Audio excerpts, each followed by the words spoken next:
mounting this rack into the floor. This is going to be an office, so they have rug down. I already cut out the rug pieces underneath of the holes we're going to be drilling. These are the mounts.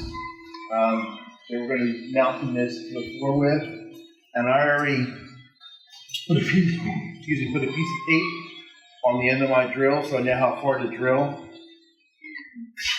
on here.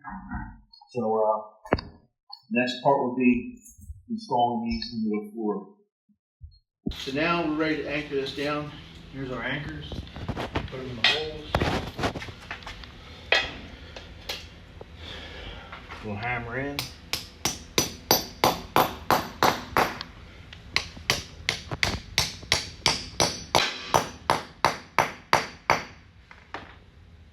Take our drill, impact.